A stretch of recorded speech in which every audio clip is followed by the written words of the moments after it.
Good morning, Bucknutters. It's Tuesday, September 16th, 2014. I'm Dan Rubin. This is the Bucknuts Morning 5. Hope you're enjoying the bye week as Ohio State has the weekend off following their domination of Kent State. Now it's about getting prepared for Cincinnati, getting healthy, getting back to the drawing board and some schemes now that they have some extended time and doing some recruiting out on the trail. Today, however, we're going to focus on a little more of a broader topic, the Big Ten. Things have not gone that well so far. I'm not sure if you've noticed on the national landscape. Today, Alex Gleitman is going to step in here and help us out and let us know which coaches are on the hot seat and which ones will see that hot seat get hot enough that they got to dust off the old resume here on the Bucknuts Morning 5.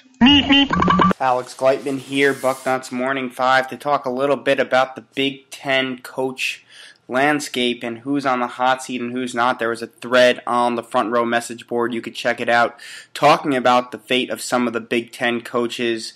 A lot of readers are feeling that the Big Ten's performance in some games this year, specifically against Power 5 conference schools, as well as even the MAC, which the conference is only 5-3 this year, should result in what could be seasons that have see some heads rolling in terms of those head coaches at Big Ten schools. I think number one on everyone's list is Tim Beckman at Illinois. He's had a rough go of it since coming over from Toledo. It's almost certain the Fighting Illini will make a change at some point, whether it's the middle of the season, end of the season. I think Beckman's time in Champaign is done. Another one is a former Ohio State coach in Darrell Hazel at Purdue, only in his second year coming over from Kent State, where he had a ton of success there with the Golden Flashes. It seems Hazel might be in a little too much over his head a little too soon. The Boilermakers are not only struggling on the field, but on the recruiting trail, it doesn't seem like there's any help in sight coming for him and his staff. I think he'll get one more year to see what he can do, but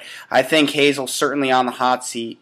Obviously, a coach some Ohio State fans would love to see stay, but some are excited to see fail, as well as Brady Hoke over at Michigan. The coach entered the season on the hot seat, losing to Notre Dame 31-0 would not do him any good. I think Hoke still has the rest of the season to see how things play out. They have a tough game against Utah this coming weekend. They still play Michigan State. They still play Ohio State. I think he has to win at least one of those two games to keep his job, and even if he does, he may not keep his job depending on how the Wolverines do the rest of the Big Ten slate. So Brady Hoke is one to watch, and then a couple other guys I have on the hot seat. Kyle Flood, despite the fact that he just signed a 2-year extension, I think Flood is someone, especially if Rutgers goes into Big Ten play and only comes away with 1, 2, maybe 0 wins, he could be in danger. I personally, being here in the New York City, New Jersey area, don't see Flood as the long-term solution for Rutgers. I think it's inevitable he gets replaced. I think if the Scarlet Knights could get Greg Schiano back, they need to move absolutely quickly on that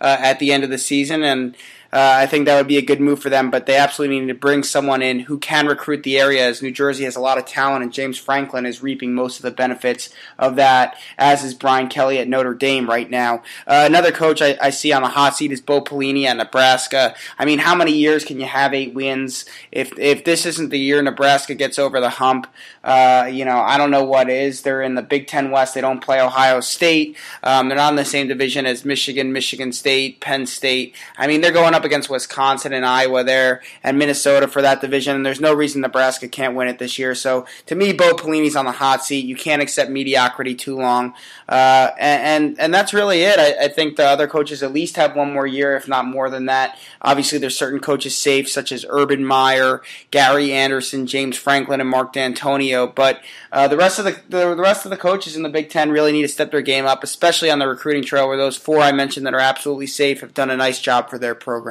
We thank Alex for that in-depth report. Do you agree?